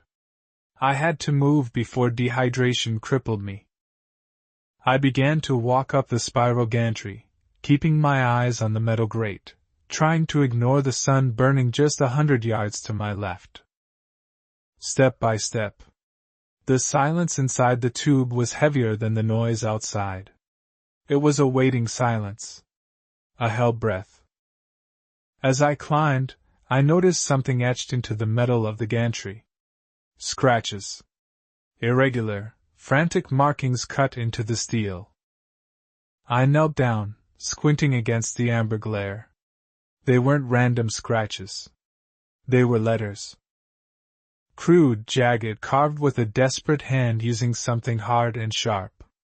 Asterisk, do not touch the light. Asterisk. And below that, in smaller, fainter scratchings. Asterisk, IT is dreaming of US. Asterisk. I pulled my hand back as if the metal were hot. I wasn't the first. Someone else had climbed the wire. Someone else had survived the purge. I looked up the spiral stairs, winding endlessly into the upper gloom. The path was empty. Hello? I called out. The word didn't echo. The heat swallowed it. I kept climbing. The air grew thinner. My heart hammered against my ribs, a frantic bird trapped in a cage. I kept my eyes on the path, reading the scratches as I went. They became a trail of breadcrumbs, a diary of madness carved into the infrastructure of a god. Asterisk, it hears the blood. Asterisk. Asterisk, the frequency is wrong. Asterisk. Asterisk, I am not the signal. Asterisk. I passed a section of the grating that was bent, dented downward as if something heavy had struck it from above. There was a stain there. A dark, carbonized shadow burned into the metal. The silhouette of a person. I stepped over the shadow, my stomach twisting. They had touched the light. Or the light had touched them. I looked at the filament again. The pulsing had changed. It was faster now. The deep, rhythmic thrumming was accelerating. The amber light was shifting, widening at the edges. The tube was powering up. The purge outside was finished. The board was clean. Now came the transmission. I began to run up the spiral, the metal clanging under my boots, the heat rising with the light. I had to reach the top. I had to find the exit before the current flowed. Because when this thing fully activated, when the signal truly came through, anything physical inside this tube wouldn't just be burned. It would be translated. The ascent became a study in the architecture of agony. Gravity, which I had always understood as a constant, began to fluctuate, influenced by the rising magnetic tide of the cylinder. My boots struck the spiral grating with a heavy, metallic clanking that felt less like sound and more like a physical transmission of impact up through my shins and into the marrow of my femurs. The air inside the vacuum tube was no longer just dry, it was scorched. An arid hostility that siphoned the moisture from the corners of my eyes and the lining of my throat with every ragged inhalation. I was running, or at least I was miming the desperate mechanics of flight, but the spiral stretched upward into an infinity of converging lines. To my left, the central filament, that captive, vertical sun, was shedding its amber skin. The light was bleaching out, losing its warmth and gaining a terrifying, sterile clarity. It was shifting toward the ultraviolet, a frequency that I couldn't just see, but could feel prickling against my exposed skin like 1,000 microscopic needles. The hum of the machine had surpassed the threshold of hearing. It had become a vibration in the fluid of my inner ear. A phantom vertigo that tried to pitch me over the railing and into the incinerating embrace of the core. I kept my eyes fixed on the grating. Step. Step. Breath. The rhythm was the only thing keeping the panic at bay. If I stopped to comprehend the sheer scale of the mechanism I was trapped inside, a single component in a world-sized circuit, my mind would snap long. Before the heat killed me, I was a bacteria crawling up the filament of a light bulb, arrogant enough to think I could outrun the electricity. The scratches continued. They were my only company, a erratic timeline of deterioration etched into the steel. I reached a landing where the spiral gantry widened slightly, perhaps a maintenance junction for a technician the size of a skyscraper. Here, the carvings were deep, gouged with manic intensity. The math is hateful. I paused, my chest heaving, my lungs burning as if I were inhaling powdered glass. The letters were jagged. I traced the groove of the letter H with a trembling finger. The metal burrs were sharp enough to cut. Whoever had been here before me hadn't just been afraid. They had been offended. They had seen something in the function of this machine that violated the natural order. IT does not know we are here. We are dust on the lens. I forced myself to look away from the words and up toward the anode. It was closer now. A massive, looming disk of darkness suspended at the apex of the tube, swallowing the light of the filament. It looked heavy, impossibly dense, a matte black ceiling that promised an end to the climb. If the filament was the source, the anode was the receiver. The destination of the signal. If I could reach the cold shadow of that plate, perhaps I could find a gap. A seam. A way out of the vacuum.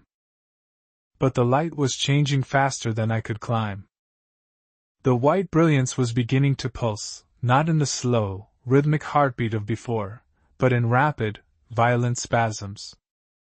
The shadows of the grating bars danced wildly around me, a strobe light cage that made it difficult to judge the distance of the next step. The heat spiked. It wasn't a gradual rise anymore, it was a wall. My sweat evaporated the instant it broke the skin, leaving a crust of salt that itched and burned. I could smell the distinct, acrid scent of singing hair. The rubber soles of my boots felt tacky, sticking slightly to the metal grate with each step. I was beginning to melt. "Come on," I croaked, the words turning to dust in my mouth. "Move." I scrambled up the next turn of the spiral, using my hands now, crawling on all fours like the parasite I knew I was. The metal was hot enough to blister my palms, but the pain was distant, a secondary concern to the overwhelming pressure building in the air. The atmosphere inside the tube was ionizing. I could feel the hairs on my arms standing up, reaching toward the center. The static charge was building a bridge between the filament and the outer wall, and I was in the middle of the gap. I found the tool they had used. It was lying on the grate 10 yards further up, fused to the steel by some past surge. It looked like a crowbar, or perhaps a piece of debris salvaged from the world outside, but it was twisted, warped into a spiral shape that mimicked the tube itself. Beside it, the final message was scratched, but these letters were different. They weren't jagged. They were faint, shaky, written by a hand that had lost all strength. Asterisk, I can see the code. Asterisk. And below that. Asterisk, it's beautiful. Asterisk. The horror of that final sentiment chilled me more than the heat could burn. They hadn't died in fear. They had died in awe. They had been converted. I looked up. The anode was right there. 50 feet. 40. The darkness of the plate was vast, a void that spanned the entire diameter of the tube. But between me and that salvation, the air was shimmering. The white light of the filament was no longer contained. Tendrils of energy, ghostly arcs of plasma, were beginning to lash out, testing the resistance of the void. They snapped and hissed, whip cracks of pure voltage that disintegrated the silence. The purge was the cleaning. This was the data. I lunged forward, ignoring the blistering heat of the railing, hauling myself up the final stretch. My vision was tunneling. The edges of the world were turning gray, not from the fog, but from oxygen deprivation and heat exhaustion. My heart was fluttering, a frantic, irregular drumming that felt out of sync with the massive, throbbing resonance of the machine. 30 feet. A bolt of electricity arced from the filament, striking the grating 10 feet below me. The sound was a physical blow, a thunderclap trapped in a bottle. The metal rang like a church bell, the vibration nearly shaking me loose. I smelled ozone and charred meat. I didn't look back to see if the scorch mark matched the shadow I had seen earlier. I knew it would. 20 feet. The gravity shifted again. I felt lighter. Too light. My feet were struggling to find traction, not because of the slickness, but because I was being pulled upward. The anode was magnetized. It was drawing the current. It was drawing me.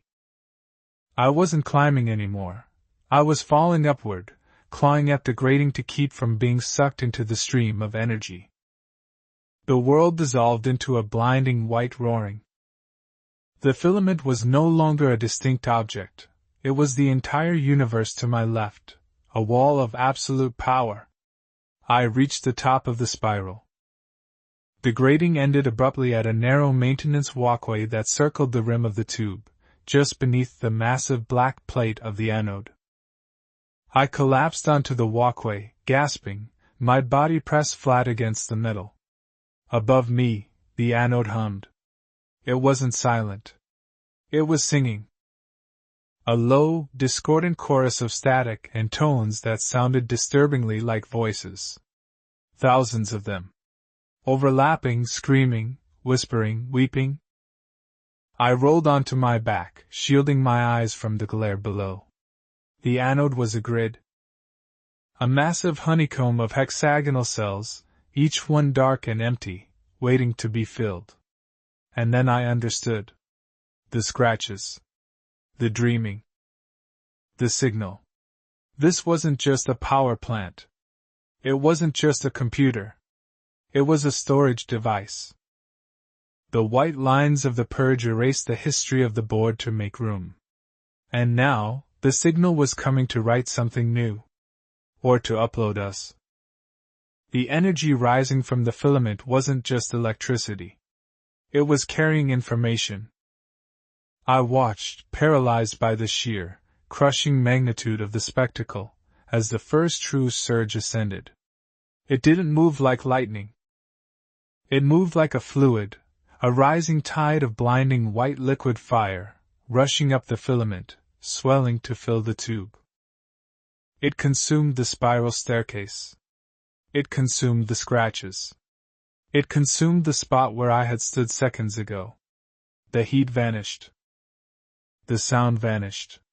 For a singular, terrifying moment, there was absolute stillness. The wave of energy paused just beneath the level of the walkway, a holding pattern before the final connection.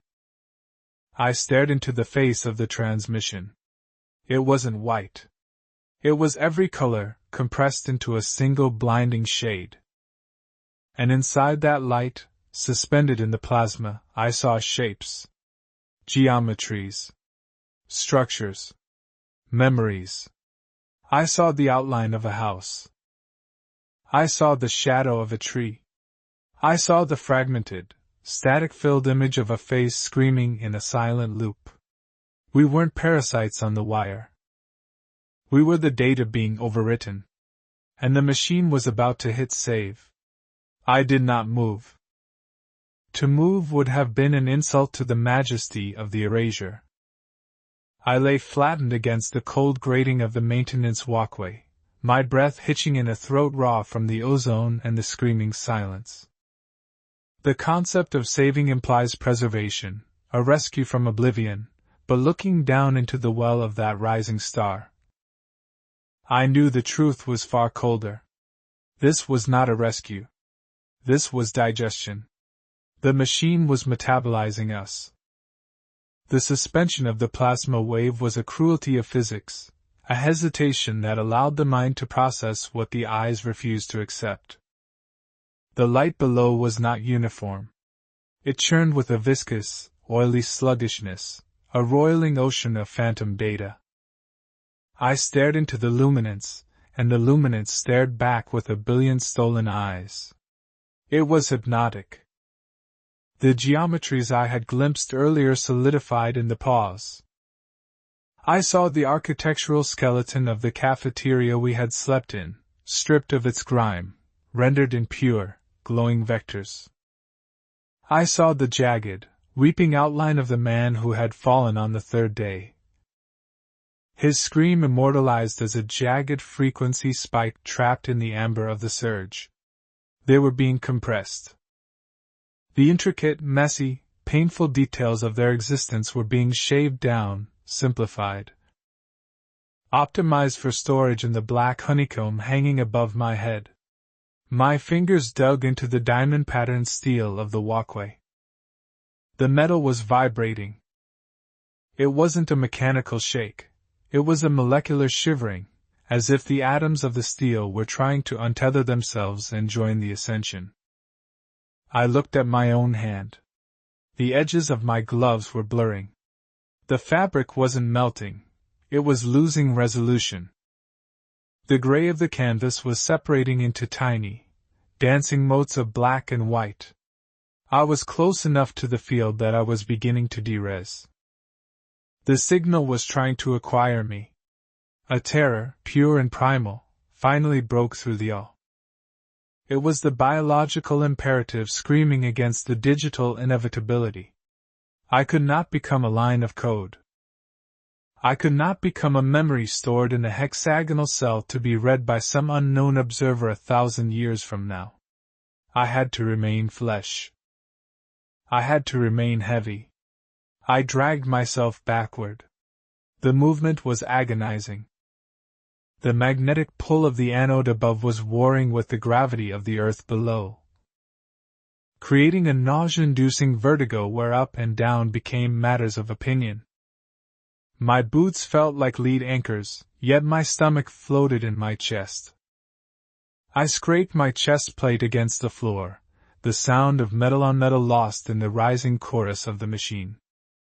The singing from the anode had grown louder. It was no longer a whisper. It was a choir of static, a dissonance of lost conversations and forgotten prayers. It sounded like a radio tuned to a dead station, volume cranked to the breaking point, picking up the background radiation of a dying galaxy. I needed a breach. I needed a flaw in the design.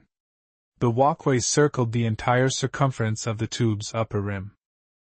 To my right, the path curved away into the curvature of the cylinder, disappearing behind the bulk of the main filament support. To my left, a series of thick, insulated cables, each as wide as a torso, snaked out from the wall and plugged into the side of the anode array. They were the ground lines. The exhaust ports for the excess static. I chose the cables. I crawled. Every inch was a battle against the seductive tug of the light. The glare from below was casting long, impossible shadows that rotated around me like the hands of a clock spinning in reverse. I kept my eyes fixed on the rivets of the floor, counting them to anchor my mind. 1, 2, 3. Scuff, drag, breathe. 1, 2, 3. The air was getting thin. It tasted metallic, like licking a battery. My gums were throbbing in time with the pulse of the light. 10 yards. That was all I had moved when the pause ended. The sound returned first. It wasn't the thunderclap of the earlier arcs. It was a sucking sound, a massive intake of breath that vacuumed the air right out of the room. My ears popped violently. The pressure dropped so low, so fast, that I felt the capillaries in my nose burst. Blood, bright and red and shockingly real in this monochrome world, dripped onto the gray steel. It didn't pool. It beaded up and floated, drawn upward toward the black plate. Then the heat. The wave resumed its ascent. The white fluid surged past the level of the walkway, rising in a cylinder of pure destruction within the center of the tube. I was now sandwiched between the wall of the silo and a pillar of rising fire. The heat was radiant, dry, and instant. It didn't burn the skin, it bypassed the nerves and heated the bones directly. I screamed, but the sound was swallowed by the roar of the connection. The anode was accepting the charge. The black hexagonal plate above me flashed. It didn't light up, it inverted. For a microsecond, the black became a white so intense it ceased to be visible, and the white surroundings plunged into absolute darkness. It was the shutter of a camera snapping shut. The save. I scrambled toward the junction where the cables met the wall. There had to be a service hatch. There had to be a way for technicians to service the grounding couplings. I saw it, a small, circular port, barely 2 feet across, stenciled with faded yellow warnings that had long since peeled away. It was flush with the curved wall, obscured by the thick bundles of cabling. I lunged for it, my vision rapidly failing. The world was dissolving into white noise. I wasn't just seeing static. I was feeling it. My thoughts were fragmenting, breaking apart into disjointed words and images that didn't belong to me. I saw a tricycle. I saw a woman in a red dress laughing. I saw a rainy street in a city I'd never visited. The upload was leaking. The memories of the millions being processed in the pillar of light were bleeding into my mind, overriding my own consciousness. I grabbed the wheel of the hatch. It was hot, searingly hot. I smelled the flesh of my palms cooking inside my gloves, but I clamped down. Pain was good. Pain was me. The pain belonged to my body, not the machine. I used it as a tether. Turn, I gritted out, the word barely a rasp. The wheel was seized. Decades, maybe centuries of dormancy had welded the threads. The pillar of light was cresting. The singing of the anode had become a single, piercing tone that vibrated the fluid in my inner ear, making the world spin violently. I jammed my boot against the cable housing for leverage, wrenching the wheel with every ounce of hysterical strength remaining in my starving muscles. I felt a tendon in my shoulder tear, a sharp, distinct pop that clarified the world for one precious second.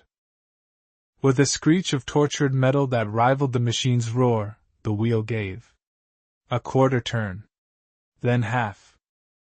The seal broke with a hiss of pressurized gas that smelled of ancient, stagnant oil, the smell of the old world, the smell of dust and gears. Not plasma and light. I didn't wait. I spun the wheel until the dogs disengaged and kicked the hatch inward. It swung open into darkness. Real darkness. Not the absence of light, but the physical presence of shadow. A crawl space. The space between the walls. The wave of energy crested the final lip of the anode. The connection was total. The universe outside the hatch turned white. Not a visual white, but a total sensory erasure. The sound stopped. The gravity stopped. For a heartbeat, existence was suspended. The override command was executing. I threw myself through the small circular opening, tumbling headfirst into the crawlspace. I kicked backward blindly, my heel catching the inner handle of the hatch, dragging it shut just as the shockwave of the completed circuit slammed against the outer wall. The hatch slammed home. The seals engaged. The silence that followed was not the warning silence of the fog. It was the heavy, muffled silence of a tomb. I lay in the cramped dark, curled into a fetal ball, shaking uncontrollably. Outside, inches away through the steel, the world was being rewritten. The history of the human race, the buildings, the trees, the memories of love and hate, were all being filed away into the hexagonal void. But here, in the dark, I was still messy. I was still bleeding. My shoulder throbbed with a dull, sickening ache. I licked my cracked lips and tasted the copper of my own blood and the salt of my sweat. I reached into my pocket and pulled out the small, battered lighter I had carried since Chapter 1. I flicked it. The spark was weak, the flame tiny and trembling, casting feeble, dancing shadows against a narrow tunnel lined with conduit and insulation. The flame was orange. It was dirty. It was imperfect. It was the most beautiful thing I had ever seen. I was behind the motherboard now. I was in the guts of the system, where the clean lines of the code didn't reach. I checked the scratches on my arm, the ones I had made to keep time. They were still there. I hadn't been saved. I looked down the tunnel. It sloped downward, away from the light, deeper into the infrastructure of the machine. The air here was stale, recycled a million times, but it was breathable. And faintly, rhythmically, coming from the depths of this mechanical intestine, I heard a sound. It wasn't the singing of the anode. It wasn't the static of the fog. Thump, thump, thump. It sounded like a pump. Or a clock. Or a heart. I dragged myself up, protecting the tiny flame with a cupped hand. The purge was over. The surface was clean. But the thing that powered the purge, the thing that required all this data, that was still down here. And I was going to find the plug. The crawlspace was a throat, tight and constricting. lined with the ribbed cartilage of corrugated steel and bundles of fiber-optic nerves that pulsed with a faint, rhythmic luminescence. I crawled.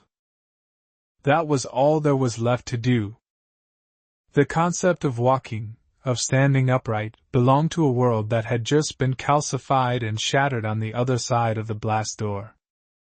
Here, gravity felt heavier, dragging at my organs, pulling the blood down into the bruised extremities of my body. My shoulder, the one that had popped with the sickening clarity of a dry branch snapping in winter, was a dull, screaming void of sensation. I couldn't feel the arm anymore, only the massive, tectonic grinding where the bones sat wrongly in its socket.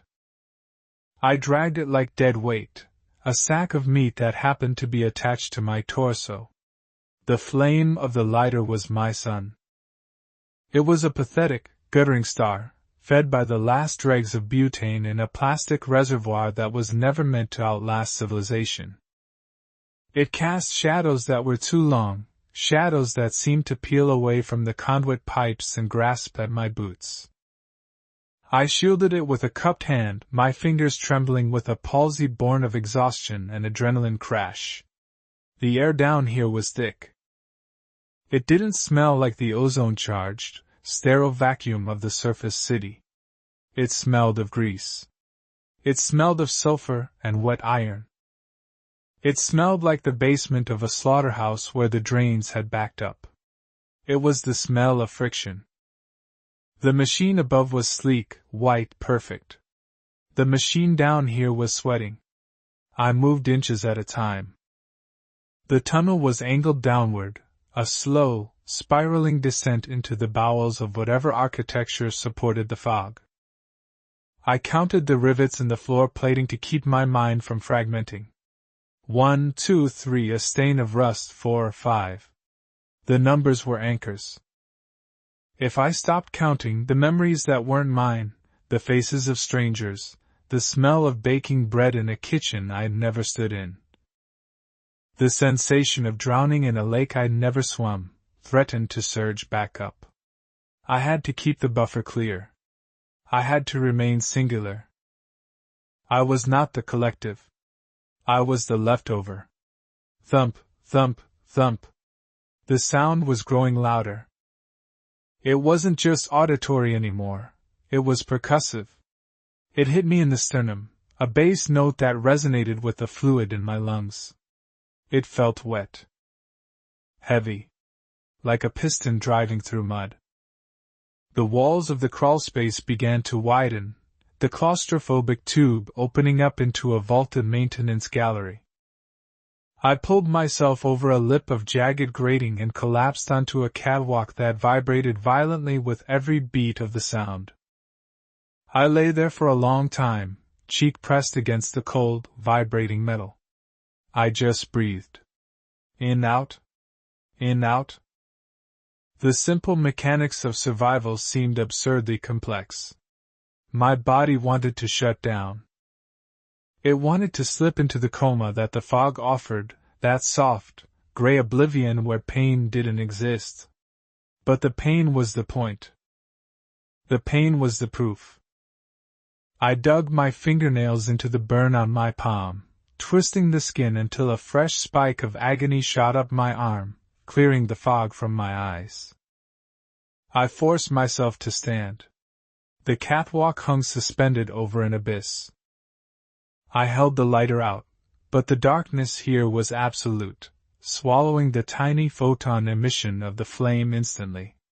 I was a firefly in a cavern. But below me, far below, there was a glow. It wasn't the harsh, blinding white of the overwrite. It was a deep, sullen red. The color of dying embers. The color of a fever. I began the descent.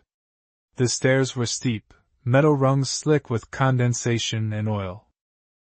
My boots slipped twice, my heart hammering against my ribs as I caught the railing with my good arm. The wrench inside my shoulder blinding me for a second with white-hot nausea. I gritted my teeth so hard I felt a molar crack. I swallowed the chip of tooth. It tasted like calcium and defeat. I kept moving. Down. Always down. Into the heat. The temperature rose with every step. It went from the chill of the crawlspace to a humid, tropical oppressiveness, and finally to a searing, dry heat that dried the sweat on my forehead instantly. The air shimmered. The thumping was deafening now, a rhythmic roaring that drowned out the sound of my own breath. I reached the bottom of the stairs and found myself standing on a platform of obsidian glass. Or perhaps metal so polished it acted as a mirror to the hellscape before me. This was the engine. It was a sphere, massive beyond comprehension, suspended in the center of the void by chains the size of freight trains. But it wasn't made of metal. It was a swirling, chaotic storm of particulate matter, contained within a translucent magnetic field. And inside the storm I saw them. The data. The memories. The hexagonal fragments of light I had seen being sucked into the sky were here, swirling in a dense, molten slurry. They were being crushed. I walked to the edge of the platform, the heat searing my eyebrows. I watched the process. The hexagonal tiles, someone's wedding day, a child's first step, the fear of a car crash, the taste of rain, were being ground together. Smashed by invisible forces until they lost their shape, lost their definition, and melted into a uniform, glowing sludge. The sludge dripped from the bottom of the sphere into massive troughs that ran out into the darkness like aqueducts. The fog wasn't a weapon. It wasn't a wall. It was exhaust. The realization hit me with the force of a physical blow. The fog was just the pollution. It was the smoke from the furnace. The machine wasn't trying to kill us with the silence. The silence was just the byproduct of it eating. It was consuming the complexity of human experience, grinding down the infinite jagged edges of our lives into a smooth, uniform paste to fuel. What? To fuel itself. To keep the lights on. To maintain the sterile, white perfection of the world above. I looked at the lighter in my hand. The flame was so small against the backdrop of that burning sphere. But it was distinct. It was chaotic. It flickered with the unpredictable physics of combustion. The sphere before me was order. Absolute, terrifying order. It was the heat death of individuality, processed and packaged. I sat down on the edge of the platform, my legs dangling over the abyss. I was exhausted. I was broken. I had no explosives. I had no code to inject. I was one dying human in the center of a machine the size of a continent. There was no victory here. I couldn't blow this up. I couldn't save the millions who had just been harvested. They were already gone, melted into that red slurry. But I was here. I reached into my pocket and pulled out the empty casing of the nutrient paste I'd eaten 3 days ago. Trash. Debris. I tossed it over the edge. I watched it flutter down, a tiny piece of chaotic garbage falling toward the pristine magnetic containment field of the core. It hit the field and sizzled, a tiny spark of blue amidst the red. The rhythm of the thumping skipped a beat. Just one. A micro-hesitation. A hiccup in the eternal code. The machine wasn't designed for trash. It wasn't designed for the remnant. It was designed to process data, not physical grit. I lay back on the warm obsidian floor. The lighter was too hot to hold, so I set it down next to me, let it burn until the gas ran out. I wasn't going to leave. I wasn't going to try to climb back up to the surface. The surface was gone. The new world above was perfect, clean, and dead. Here, in the dark, in the heat, in the noise, I was the imperfection. I was the virus. I was the unaccounted variable. As long as I breathed, as long as my heart beat out of sync with the machine, I was ruining its calculation. I closed my eyes. The thumping continued, but I could hear the hesitation now, the slight grinding sound of gears trying to accommodate a foreign object. It was the most beautiful sound in the world. The silence was a warning. But the noise? The noise was a promise. I took a breath of the stale, hot air. I let the pain in my shoulder anchor me to the moment. I waited for the darkness to take me, not as a victim of the fog, but as a blockage in the pipe. I was the sand in the eye of God. And for the first time since the siren rang out in Chapter 1, I wasn't afraid. I was right where I was supposed to be,